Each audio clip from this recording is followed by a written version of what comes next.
Halo, assalamualaikum warahmatullahi wabarakatuh. Kembali lagi di pembelajaran komputer. Oke, hari ini kita akan belajar untuk yang namanya mengoperasikan sistem komputer ya, ataupun mengoperasikan perangkat komputer. Nah, oke, di sini kita untuk mengoperasikan komputer ya, teman-teman, biasanya itu um, harus ada perangkat-perangkat komputernya ya. Nah, yang pertama adalah teman-teman bisa di sini untuk menyalakan komputernya ya.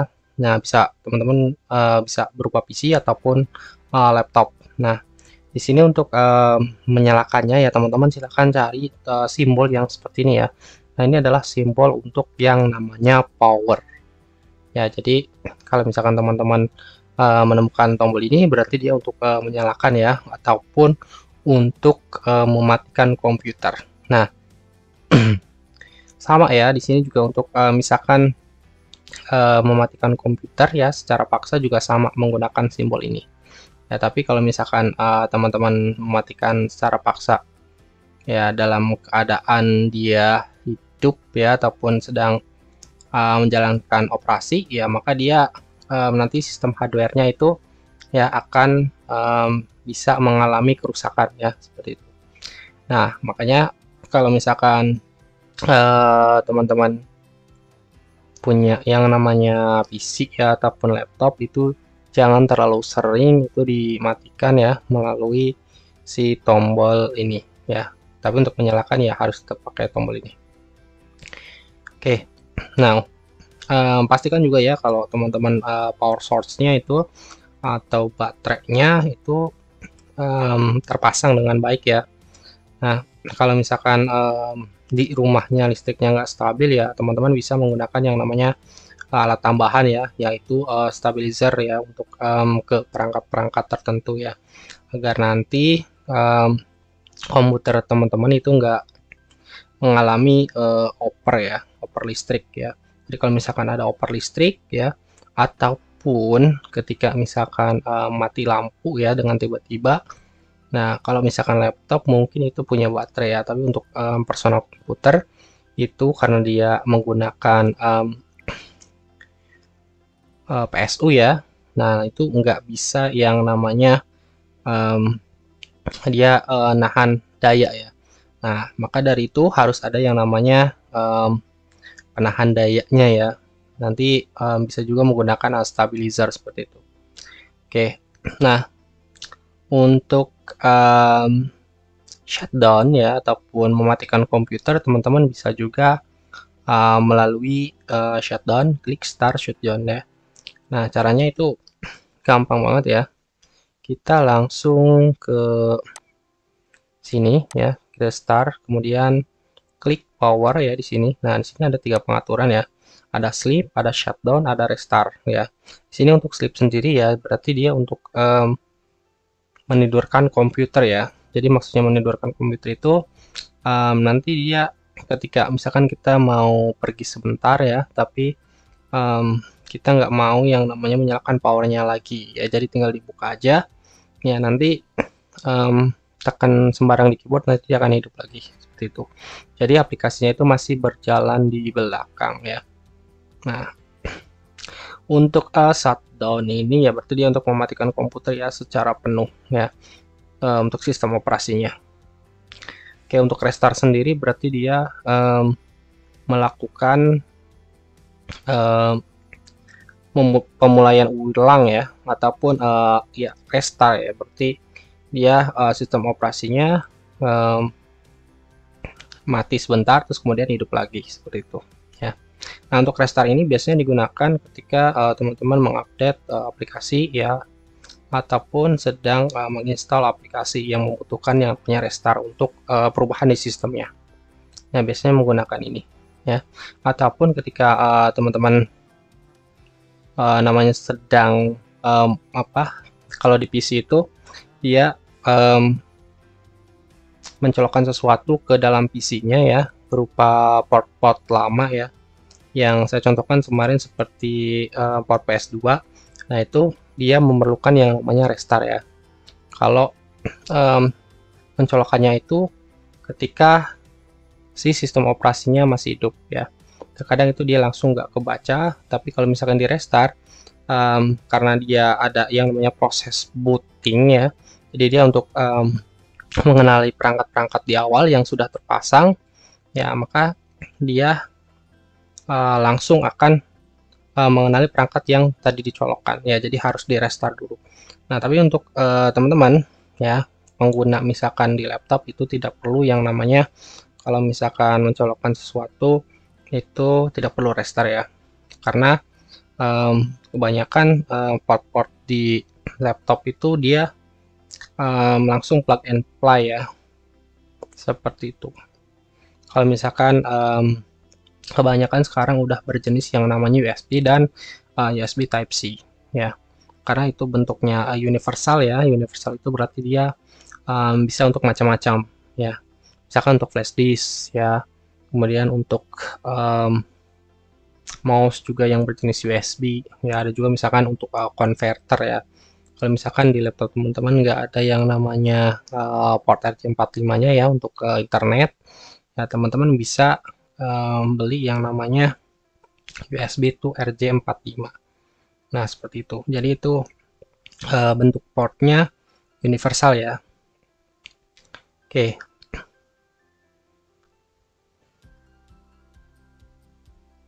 Nah, ada juga sih beberapa di laptop ya, itu nggak terlalu memerlukan yang namanya tombol power seperti ini ya. Ada juga di MacBook dia tidak memerlukan tombol power seperti ini ya, karena di sistem MacBook yang sekarang itu dia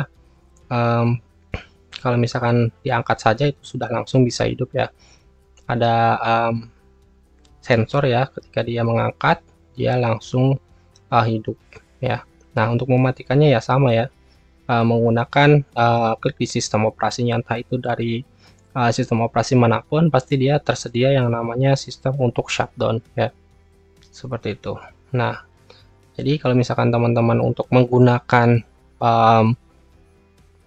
komputer yang awet ya, shutdown lah dari si sistem operasinya ya, seperti itu. Nah, kalau misalkan terjadi yang namanya tadi hang ya, kalau misalkan hang itu nge-freeze ya, jadi aplikasinya itu diem ya, teman-teman terpaksa harus menggunakan yang namanya tombol power ya. Tapi jangan terlalu keseringan ya memaksakan komputer yang kinerjanya lebih dari yang aplikasi itu terlalu berat ya, seperti itu. Jadi aplikasinya itu memerlukan spesifik hardware yang tinggi, tapi laptopnya itu ataupun PC-nya mungkin hanya bisa menjalankan tapi nggak mendukung untuk beberapa fiturnya ya. Contohnya saja misalkan laptop dengan Core i3 tapi dia proses GPU-nya itu kecil ya, untuk memainkan suatu program 3D ya ataupun gaming 3D ya, maka dia akan nanti kewalahan ya, seperti itu. Nah, makanya kita harus tahu dulu spesifikasi hardware yang kita gunakan ya untuk menjalankan suatu aplikasinya. Oke. Nah, kemudian di sini juga ada yang namanya QWERTY keyboard ya. Nah, untuk keyboard sendiri ada banyak macam-macamnya. Di antaranya di sini adalah QWERTY ya. Selain itu ada juga sih yang namanya hardware keyboard Dvorak ya. Kemudian ada juga alfabet ya, dan macam-macam lainnya. Nah, tapi yang paling terkenal ini adalah si QWERTY ya. Nah, QWERTY itu kebanyakan digunakan di banyak macam-macam negara ya. Kalau kita bisa kenal QWERTY itu dari tulisannya ya. Dari tulisannya itu, dari sebelah tab ini ada Q ya, W, kemudian E, R, T, Y. Nah, QWERTY ya. Berarti seperti itu. Nah, untuk layoutnya sendiri ini teman-teman biasa ini adalah layout untuk keyboard ya dengan numlock ya, untuk di PC biasanya seperti ini. Adapun kalau di laptop ya berarti biasanya dia cuma sampai sini ya, F12 ke bawah. Nah, seperti itu. Tapi untuk rata-rata laptop di 15 inch itu dia sudah ada numlocknya ya, sudah dikombinasikan dengan numlock dan arrow key ya, ini yang tanda panah. Oke. Keyboard itu dibagi menjadi beberapa ya. bagian. Di antaranya ini adalah tombol fungsi ya. Tombol fungsi itu berarti dia untuk membuat fungsi ya, ataupun mengenali fungsi-fungsi yang ada di software tertentu ya. Jadi teman-teman nanti kalau misalkan buka Office ataupun buka misalkan program kayak browser, nah itu dia punya yang namanya fungsi sendiri-sendiri ya. Kalau misalkan kita tekan keyboard tombol fungsinya ini ya, misalkan contoh kita mau ke ini ya, kita praktekkan langsung, kita coba buka di ini ya, Microsoft Word. Oke. Nah, di sini kita bisa lihat ya, kalau misalkan tekan fungsi 1, nanti dia masuknya ke apa. Ya, di sini langsung fungsi 1 misalkan di sini berarti dia help ya, ke misalkan nanti dia butuh microsoft.com ya. Ataupun ketika teman-teman buka program yang lain, dia misalkan tekan F1, maka dia misalkan jadi apa. Ya, nanti beda-beda fungsinya. Seperti itu. Nah, untuk tombol-tombol fungsi banyak sekali ya, dari F1 sampai F12 itu ada beberapa macam fungsinya. Oke. Nah, untuk di sini juga ada tombol escape ya. Nah, escape ini biasanya nanti untuk keluar ya dari program tertentu ya. Ketika teman-teman tekan escape ya, maka dia akan keluar dari programnya ya. Berarti escape itu berarti kan melarikan diri ya, berarti keluar ya. Tapi dia nggak langsung close ya, tapi program masih berjalan ya. Kalau misalkan teman-teman full screen video ya, nah kalau misalkan tekan escape, nah nanti dia akan langsung keluar dari programnya, tapi nggak yang namanya close ya. Kemudian di sini ada tombol typing case. Ya, untuk tombol typing case sendiri di sini biasanya untuk penulisan ya. Untuk penulisan ini ya banyak, ada yang namanya tab, ada yang namanya caps lock ya, ada shift. Nah, biasanya teman-teman sudah kenal ya yang namanya tombol tabulasi ya. Kalau misalkan ini untuk kursor ya, yang garis tengah itu mau pindah-pindah berarti dia pakai tabulasi ya.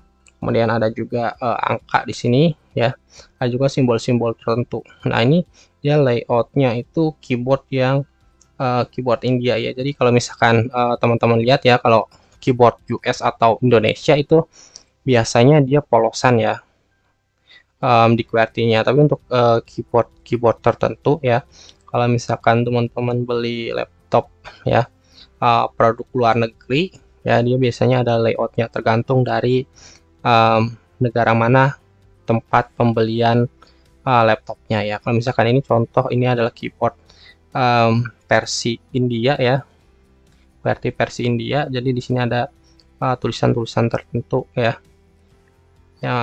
untuk mungkin abjad-abjadnya India ya. Nah, kalau misalkan Arabic juga ada ya di sini. Kalau misalkan Japanese juga bisa ada. Nah, untuk caps lock ini sendiri ya, berarti dia untuk memperbesar huruf ya. Nah, kalau misalkan tekan sekali berarti dia memperbesar huruf, kalau mematikan ya tinggal caps lock-nya dimatikan lagi ya, seperti itu. Nah, ada juga di sini kalau misalkan caps lock-nya hidup ya, di sini ada indikatornya ya, di sebelah kanan. Di sini ada numlock, ada caps lock, ada scroll lock ya. Kalau misalkan teman-teman mengaktifkan tombol caps lock-nya ya, berarti di sini indikatornya nanti nyala ya. Kalau misalkan mematikan ya biasanya dia mati ya, seperti itu. Oke, nah di sini juga ada namanya shift ya. Shift itu biasanya untuk banyak sih macam-macamnya ya.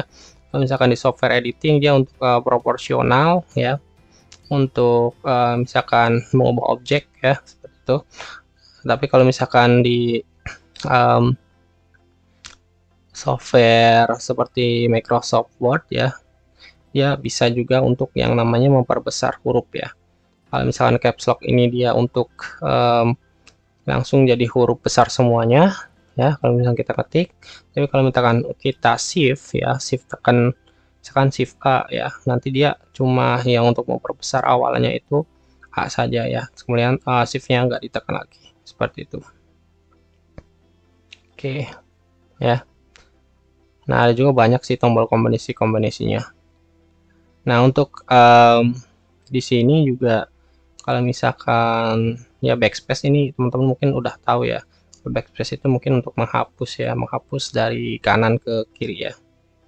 Nah, kalau misalkan Arabic gimana ya, sama ya. Kalau misalkan dia menyesuaikan dengan yang namanya penulisannya ya. Kalau misalkan Indonesia ya berarti dia dari um, kiri ke kanan ya. Kalau misalkan Arabik ya berarti dari kanan ke kiri ya.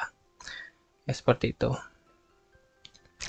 Nah, untuk di sini ya ada juga yang namanya tombol kontrol ya. Kemudian di sini simbol Windows itu berarti dia untuk start ya. Kalau misalkan teman-teman klik start ya, tinggal sebenarnya dari sini juga bisa ya untuk mempercepat yang namanya pemanggilan aplikasi ya. Karena sekarang kan di Windows baik di Windows 7 ataupun di Windows 10 kalau misalkan kita tekan ini ya simbol startnya ya, kita langsung bisa tulis aplikasi yang ingin kita temukan ya, kemudian tekan enter ya. Misalkan kalau kita ingin tekan mencari PowerPoint ya, itu cuma butuh yang namanya klik ini ya untuk mempercepat, kemudian tulis PowerPoint seperti itu ya. Jadi sebenarnya sih kalau udah terbiasa typingnya cepat ya, lebih pakai keyboard itu jadi lebih cepat ya, nggak usah klik sana klik sini kayak gitu ya. Oke, kemudian juga ada yang namanya CTRL ya. Nah, CTRL ini sama LT biasanya untuk tombol-tombol kombinasi ya. Ada misalkan CTRL A ya, berarti dia untuk select all ya. Select all itu berarti dia kalau misalkan di Microsoft Word berarti memblok semua suku katanya ya, atau misalkan paragraf ataupun full semuanya ya satu page kalau misalkan kita dalam satu page ya, seperti itu. Oke. Nah, ada juga CTRL-C ya, kemudian copy, ini paste ya, kemudian CTRL-Z ya untuk misalkan undo ya. Nah, kalau misalkan teman-teman ini shortcut ya, namanya tombol kombinasi ini CTRL plus A ya, CTRL plus Z ya. Jadi plus itu dia menekan secara bersamaan ya. Kalau misalkan CTRL A ya berarti ya kan tadi select all ya, itu ditekan secara bersamaan. Nah, kalau sudah terlihat di layarnya itu gabung ya, terseleksi semua ya, maka tinggal dilepaskan saja. Habis itu misalkan kalau mau di copy teksnya ya tinggal CTRL-C ya. Kemudian mau dipindahin kemana ya tinggal CTRL-V ya, paste ya, seperti itu. Nah, kalau cut ya berarti dia CTRL-X ya, cut ya. Bedanya cut sama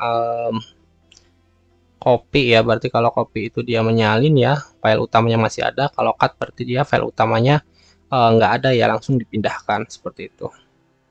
Nah, kalau di undo ya, undo itu berarti dia mengembalikan ke keadaan sebelumnya ya. Jadi kalau misalkan teman-teman sedang copy paste file ya, tapi misalkan nggak jadi ya, tinggal CTRL-Z aja ya, seperti itu. Jadi dia akan mengulangi yang namanya mundur ke belakang satu kali ya, seperti itu.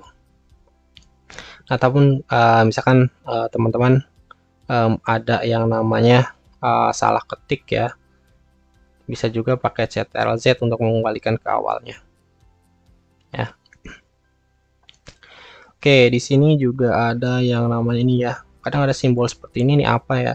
Nah, ini tuh klik kanan ya. Jadi kalau misalkan teman-teman tidak menggunakan mouse ya, di si komputer itu sudah disediakan ini klik kanan ya. Pak, bisa nggak sih mengendalikan komputer tanpa yang namanya mouse ya? Oh, bisa ya, karena dulu itu sebelum komputer itu berjenis yang seperti sekarang ini ya, komputer itu dulu hitam ya, cuma ada tulisan teks-teks saja ya.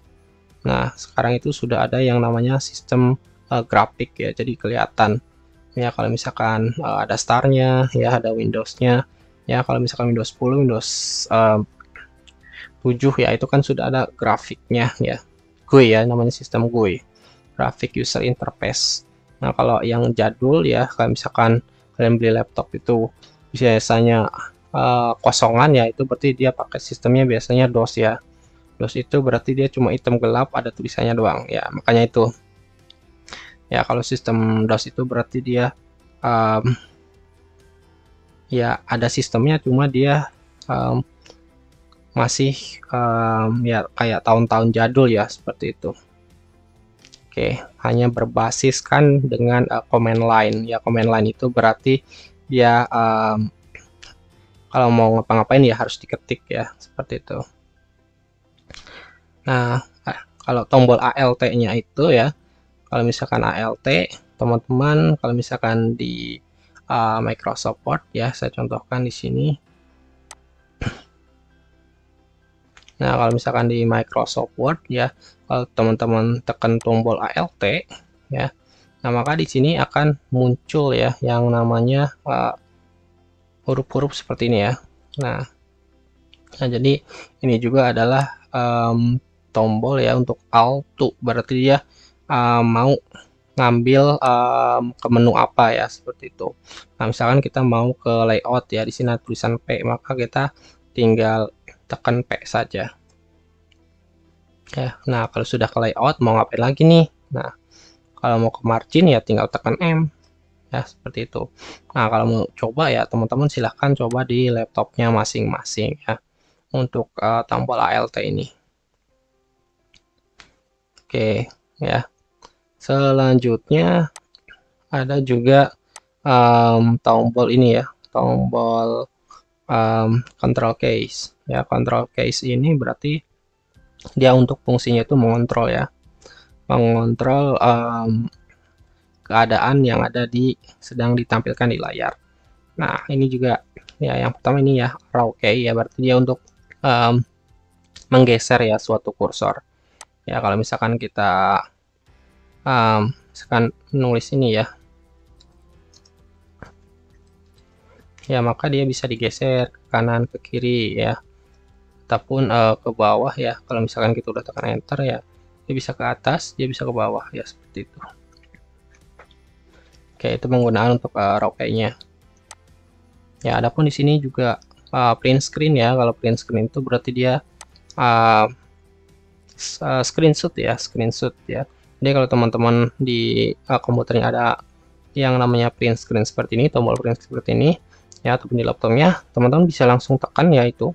Kemudian misalkan di sini saya print screen ya, saya tekan print screen, kemudian saya pastekan di sini ya. Tadi paste, untuk paste itu berarti Ctrl plus V ya, nanti dia akan muncul seperti ini ya. Ini juga bisa ya untuk cara screenshot.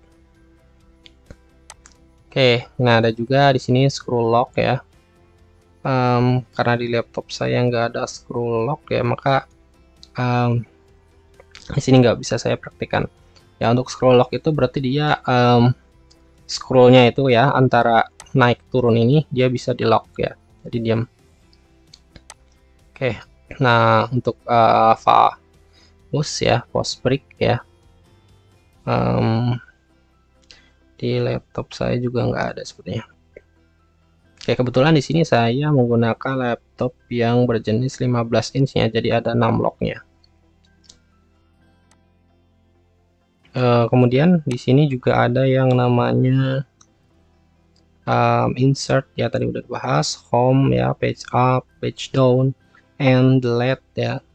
Nah itu kalau mungkin teman-teman udah paham semua ya. Untuk page up, page down ya, dia tadi untuk scroll scroll juga bisa ya. Kalau home ya berarti dia kembali ya ke halaman utama ya. Kemudian kalau end ya udah dia berakhir ya. Nah ini juga biasanya tombol-tombol jarang digunakan ya sama teman-teman ya. Nah nanti teman-teman bisa lebih lengkapnya ya, bisa dicoba-coba di komputernya masing-masing ya.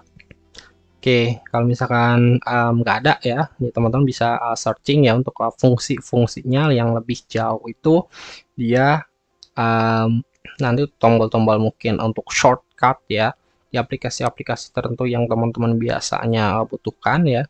Nah itu teman-teman bisa juga cari di Google ya, seperti itu. Oke. Nah, ini untuk tombol numlock ya. Di sini berarti dia masuknya ke numerik ya, numerik keypad. Ya, untuk numerik keypad ini berarti dia adalah tombol-tombol yang biasanya digunakan untuk perhitungan-perhitungan ya. Kalau misalkan di kasir itu biasanya banyak yang menggunakan tombol ini ya. Nah, kalau misalkan teman-teman ingin menghitung sesuatu ya, misalkan di sini contoh saya ingin menghidupkan numlocknya ya, saya klik ini kemudian numlocknya nyala ya. Kita bisa coba ya di program kalkulator ya. Nah, di sini bisa juga dicoba ya seperti ini. Nah, saya nyalakan numlocknya komputer saya, kemudian misalkan tanpa harus klik ini ya, teman-teman bisa gunakan langsung ya dari si numlocknya ya, seperti itu ya. Itu sangat mempercepat ya untuk yang namanya misalkan penghitungan. Oke.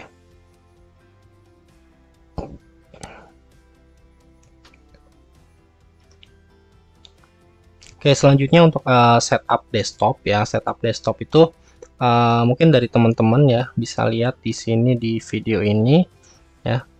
Itu dia menggunakan yang namanya setup desktop. Dia mejanya bisa naik, bisa turun ya. Jadi untuk setup desktop sendiri ya teman-teman bisa sesuaikan ya dengan ketinggian teman-teman ya. Tempat duduknya kalau bisa sih tempat duduknya yang bisa dinaik turunkan ya.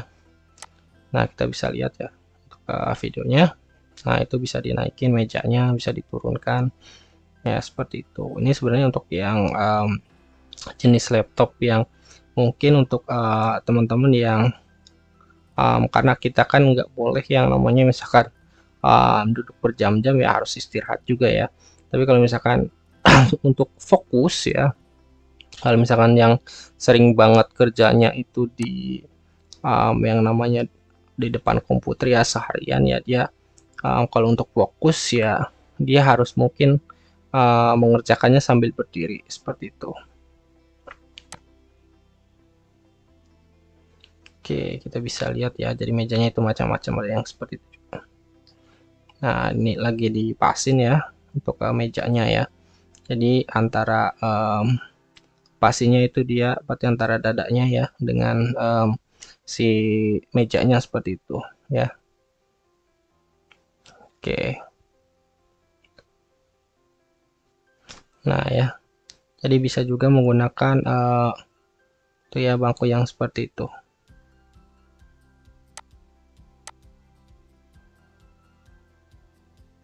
Nah, kalau misalkan teman-teman menggunakan meja biasa ataupun bangku biasa ya, itu teman-teman bisa diatur ya. Untuk waktunya itu ya jangan, kalau misalkan udah terlalu lama ya, misalkan lebih dari 2 jam ataupun 3 jam ya, teman-teman istirahat dulu ya sebentar, misalkan antara 15 menit sampai 30 menit ya. Kalau misalkan teman-teman nggak istirahat ya, itu nanti kasihan ya untuk tubuhnya. Oke. Nah, untuk kebutuhan umum komputer ya, software komputer di sini software-softwarenya ya, untuk kompresi file ya, bisa menggunakan yang namanya software WinRAR dan WinZip. Nah, untuk software ini ya biasanya dia nah seperti ini ya. Jadi kompres ya, namanya kompres. Nah, kompres ini dia adalah memperkecil ya file yang tadinya besar menjadi lebih kecil ya. Nah, bisa mengkompresi filenya ya. Jadi untuk penyimpanan kita itu misalkan banyak file yang tadinya besar-besar ya, seperti misalkan file video ataupun file buku ya. Kalau misalkan kita kompres ya dengan software ini ya, ini saya menggunakan WinRAR ya, nanti dia bentuknya akan menjadi kecil ya, seperti ini ya. Nah, cara untuk mengkompresnya ya teman-teman tinggal misalkan kalau folder ini tinggal klik ya, kemudian add ya misalkan itu ya, kemudian teman-teman bisa menjadikan ini ya RAR ataupun zip ya.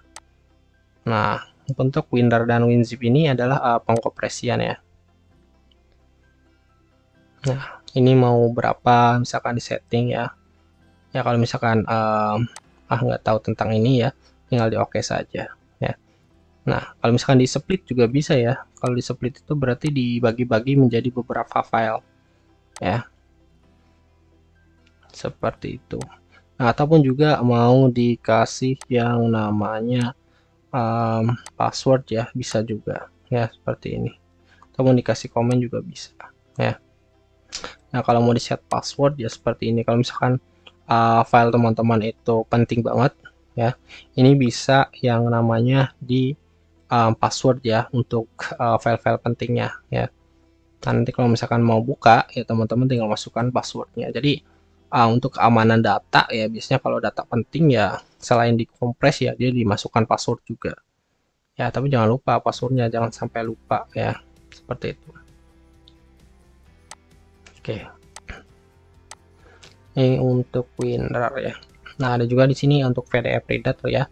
Nah, untuk file PDF sendiri kan biasanya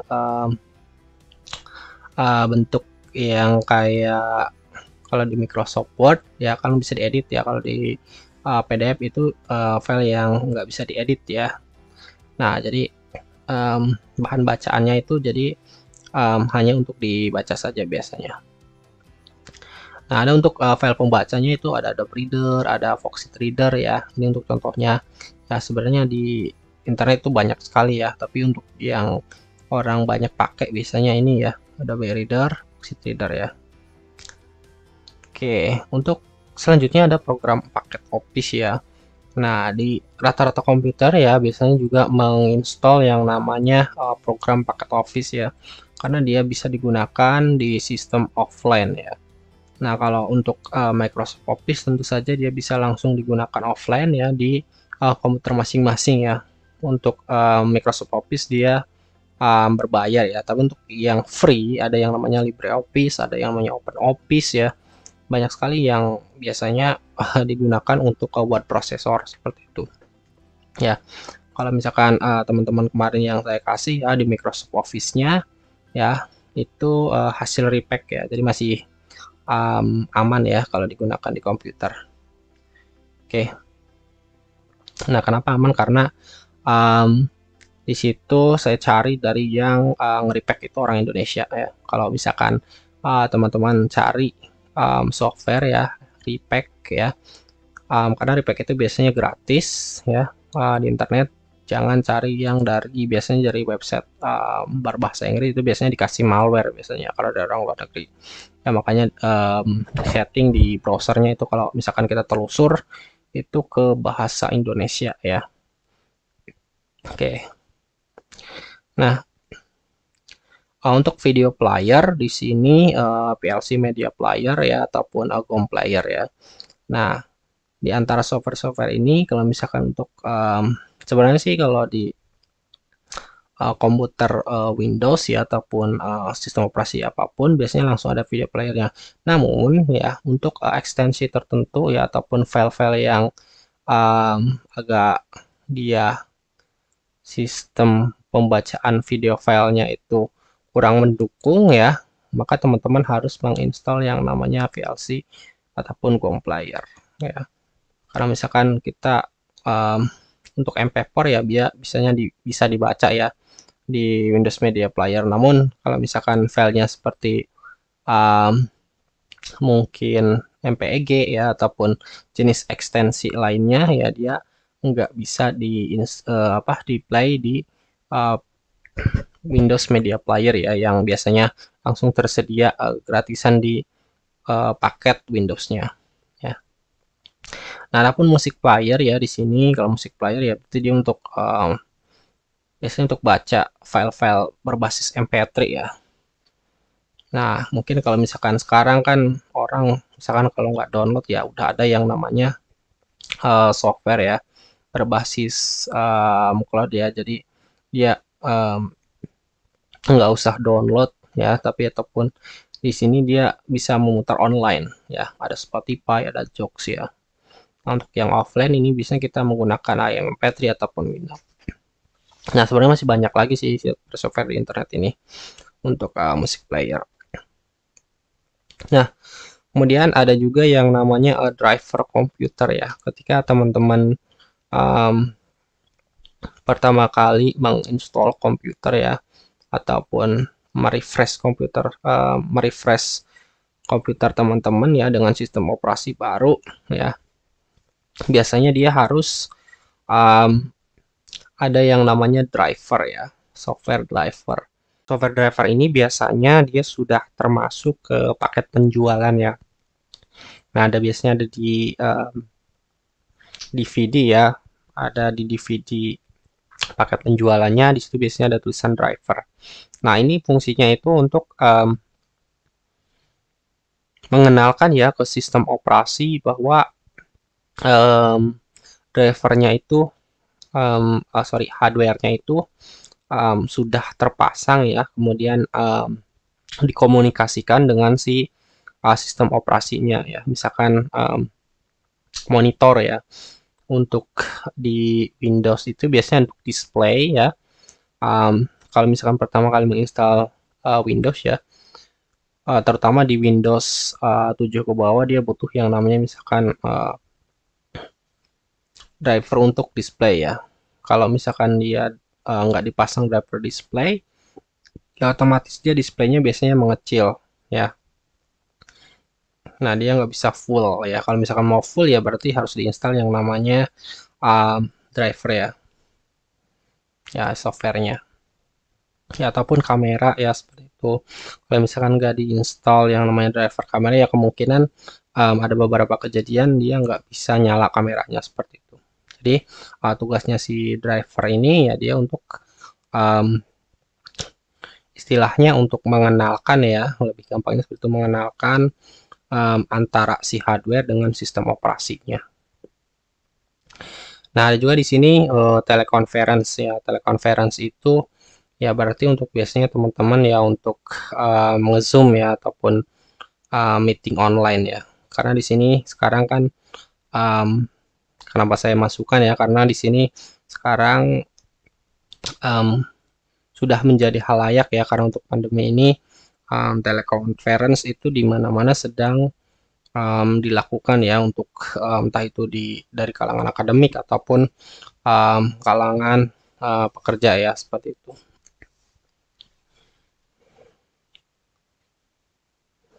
Nah, di sini juga ada yang namanya konfigurasi ya, konfigurasi untuk setting ke proyektor ya. Ini sebenarnya umum sekali ya, tapi saya sampaikan di sini karena banyak sekali yang masih bingung ya untuk mengoperasikan si yang namanya proyektor dengan laptop. Nah, biasanya kalau di proyektor lama ya, dia biasanya menggunakan kabel VGA. Ya, kabel VGA itu biasanya yang ininya biru ya. Nah, ini VGA kabel. Nah, dari sini biasanya kalau laptop-laptop teman-teman masih mendukung yang namanya ada port VGA-nya ya, yang biasanya colokannya ada titik-titik biru, ya berarti dia masih bisa ya terkoneksi dengan yang namanya proyektor bertipe colokan dengan VGA ya. Nah, tapi ketika teman-teman laptopnya itu HDMI ya, ataupun portnya HDMI ya, yang seperti ini, nah maka dia membutuhkan yang namanya converter ya, ataupun adapter di sini ya. Nah, berarti dia menggunakan sistem HDMI ya dari colokan laptopnya, kemudian nanti di sini ya ada colokan sambungan untuk si VGA-nya. Ya, biasanya ini banyak dijual di marketplace ya, untuk laptop-laptop ya yang biasanya sudah menggunakan port HDMI ya, ataupun lebih banyak lagi sekarang yang namanya USB Type-C. Ya, kalau misalkan teman-teman menggunakan USB Type-C ya, silahkan cari misalkan USB Type-C to VGA ya, ataupun to HDMI ya, seperti itu. Ya, tinggal diganti-ganti aja, misalkan dari portnya teman-teman ini ada jenis colokannya apa ya. Nah, nanti teman-teman sudah identifikasi jadi colokan untuk ke layarnya apa, nah baru nanti dicari yang untuk konverternya ini dia mau colok kemana ya, seperti itu. Nah, kalau misalkan ke TV sendiri ya, karena dia bentuknya HDMI, kalau sudah di laptopnya HDMI ya berarti dia nggak butuh yang namanya um, colokan konverter ya, kecuali teman-teman um, beda ya, beda jenis colokan. Nah, kalau misalkan mau nyambung gimana ya, dia maka butuh konverter seperti ini ya. Nah, seperti itu ya, jadi gampang sekali buat teman-teman ya, kalau misalkan mau mencolokkan display baru ya. Kalau misalkan di laptopnya itu kan ada yang mungkin pakai notebook ya, mungkin terlalu kecil ya, mau disambungin ke TV ataupun monitor yang lebih besar ya. Misalkan di laptopnya itu mungkin 13 inch ya, butuh monitor yang lebih besar misalkan untuk mengerjakan sesuatu ya. Nah, maka kalau misalkan teman-teman beli monitor ya, ataupun ada monitor di kantor, nah itu bisa disambungkan dengan um, colokannya ini ya. Nah, kalau nggak bisa berarti harus ada konverternya. Oke, nah selanjutnya ini ya teman-teman. Nah, teman-teman biasanya ini untuk yang namanya setting multi monitor ya. Nah, kebutuhan setting multi monitor itu banyak sekali ya. Kalau misalkan teman-teman kerja di berita-berita seperti itu, kantor-kantor berita ya. Nah, itu juga membutuhkan yang namanya um, multi monitor ya, untuk melihat tayangan-tayangan televisi lainnya ya. Nah, ini untuk settingnya sendiri ya, dia memerlukan yang namanya um, adapter juga ya. Di sini ada namanya HDMI multi monitor adapter. Nah, tergantung dari jenis colokannya. Kalau misalkan colokannya mau banyak ya, berarti di sininya teman-teman bisa gunakan hubnya yang banyak ya, ataupun cari alatnya itu ya, entah namanya apa di marketplace ya. Yang penting teman-teman kata kuncinya adalah monitor adapter ya. Kalau misalkan udah ada monitor adapternya, ya tinggal teman-teman sesuaikan dengan colokannya ya. Kalau misalkan ini USB ya, misalkan USB to HDMI ya. Nah, kalau misalkan teman-teman colokannya misalkan VGA ya. Nah, kalau VGA ya saya sarankan sih kalau misalkan komputer lama ya, itu untuk pengaplikasiannya itu kurang maksimal ya. Tapi kalau misalkan udah pakai HDMI ya, dia udah mendukung yang namanya layar-layar berjenis misalkan udah 4K ya, seperti itu. Nah, jika teman-teman mau menggunakan setup multi monitor ini ya, teman-teman bisa sesuaikan ya sendiri-sendiri. Oke, yang penting harus tahu ya, harus tahu dia colokannya berjenis apa ya. Ini untuk tipe lama misalkan DVI ya. Kalau di komputer-komputer lama biasanya ini ada nih ya, DVI. Nah, tapi untuk komputer uh, tahun sekarang ya, sama yang paling baru ya, rata-rata sudah menggunakan yang namanya HDMI ya, karena dia untuk penampilan yang bagus ya di monitornya ya. Ini ada mode extend, ada juga mode mirror ya. Nah, kalau mirror berarti dia sama semua ya, sama semua seperti ini. Nah, kalau extend dia berarti di yang namanya beda-beda ya. Nah, dari sini sebenarnya satu kotak jadi semua ya. Jadi kalau misalkan kita um, mengedit video ya, berarti dia bisa lebih melebar ya ininya, layarnya. Ya, misalkan satu sedang mengedit video, satu sedang sorry ya, kalau misalkan di sini ya bisa digeser-geser. Misalkan kita mau split layar ya, kalau mau split layar berarti kan di sini misalkan Microsoft Word ya, di tengah-tengah misalkan kita nonton YouTube ya, di sini juga misalkan kita sedang apa ya, yang program lainnya buka ya, seperti itu ya. Nah, ini bisa juga dibutuhkan. Nah, untuk mirror berarti dia sama semua ya, banyak segitu ini ya. Jadi satu layar itu sama semua tampilannya ya. Biasanya sih kan untuk display-display ya, misalkan di toko-toko.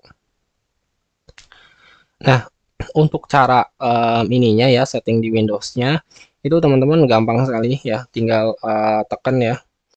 Jadi untuk teman-teman ya, ketika untuk telah mengkoneksikan komputer ke proyektor ya, kabel-kabelnya sudah tersambung, teman-teman bisa mengkonfigurasinya dengan kombinasi ya, tombol kombinasi ya. Shortcutnya adalah simbol Windows di keyboard ya dengan P ya. Nah, seperti itu. Nah, di sini ada yang namanya PC screen only, duplicate, extend ya, kemudian second screen only ya. Di sini untuk PC screen only ya, berarti dia yang nyala itu si laptopnya saja ya. Jadi proyektornya mati ya, jadi satu device yang hidup. Nah, untuk duplicate ya, berarti dia tampilannya antara si laptop dan si proyektornya sama ya, duplicate. Nah, untuk extend sendiri ya, untuk extend ya, berarti dia tampilan antara si laptopnya dengan si proyektornya itu beda ya. Jadi dia seperti dua layar ya. Kalau misalkan nanti dari laptop mau dipindah ke proyektor ya, maka harus digeser terlebih dahulu. Oke. Nah, ini ada juga yang namanya second screen only ya, berarti dia yang nyala adalah screen keduanya.